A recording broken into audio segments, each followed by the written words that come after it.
Phase 2 of the Cross Island Line will involve the building of 6 stations. When completed in 2032, the line aims to cut travelling times for up to 40,000 households.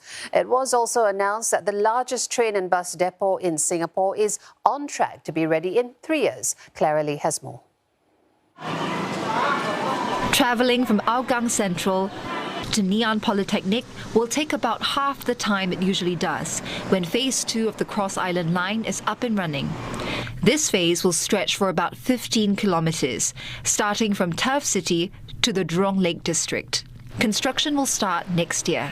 And when ready in 10 years' time, commuters will save time travelling. But the interim period will come with some costs. With any construction of MRT station, you would expect some inconvenience, but I think generally residents are understanding of what they need to put up for the longer term benefit. So we've actually started the construction of the Jurong Region Line, and I think so far we're bearing with it. The Cross Island Line is Singapore's longest underground MRT line and will supplement future plans to make Western Singapore the second largest business district. The Cross Island Line will also serve as a key enabler for our economy and plans for the future. It will support new and vibrant hubs of economic activities outside of the central business district. And this includes the Jurong Lake District, the Punggol Digital District, and the Changi region. And it will also advance our polycentric urban planning strategy by bringing jobs closer to homes. The minister also said plans to better integrate train and bus stations are already underway, with the East Coast Integrated Depot nearing completion. Singapore's largest depot for trains and buses is taking shape right here in Changi. So far, more than 3/4 of the building's overall structure has been built. In fact, its rail tracks are currently being fitted, and construction teams are installing the building's electrical systems. This means the depot is on track for its targeted completion in 2025. Once it's up and running, it'll house 200 trains and up to 760 buses, making it the first in the world to accommodate both in a single site. All 3 sites will be acquired by the Land Transport Authority to facilitate construction of Phase 2 of the Cross Island Line. 2 of them are in the Pandan Loop Industrial Estate, and the last site affects parking in a condominium. The affected condo, that's Casa Esperanza, is located just across from the King Albert Park MRT station. It's a freehold property with fewer than 100 units. About 20 of the condo's parking spaces will be acquired. While management declined comment, some residents were concerned about what the development might entail. I've been staying here for many years, and all this time we always have a parking issue. There's not enough lots in the condo itself. It will definitely affect our, the value.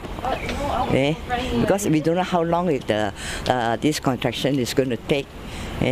Definitely, even the noise, it's very inconvenient.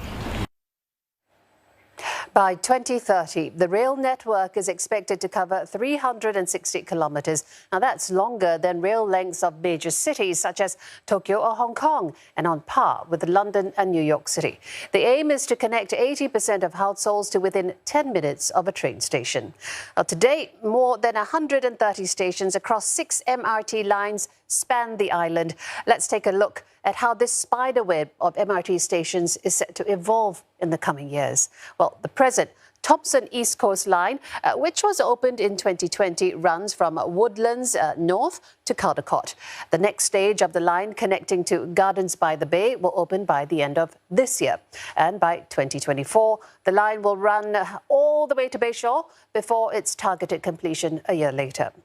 The Jurong Region Line is Singapore's 7th MRT line. It will support future developments in the west, which is set to be the largest commercial hub outside the central business district. Stage 1 of the line is set to be completed by 2027. The line will start at Choa Chu Kang and will connect to Boon Lay before expanding into NTU and towards Jurong Pier over 2028 and 2029. Singapore's 8th MRT line will be the longest fully underground line at over 50 kilometres long. The Cross Island line will see almost half of its stations linked to existing rail stations, and this means more alternative travel routes to get to your destination.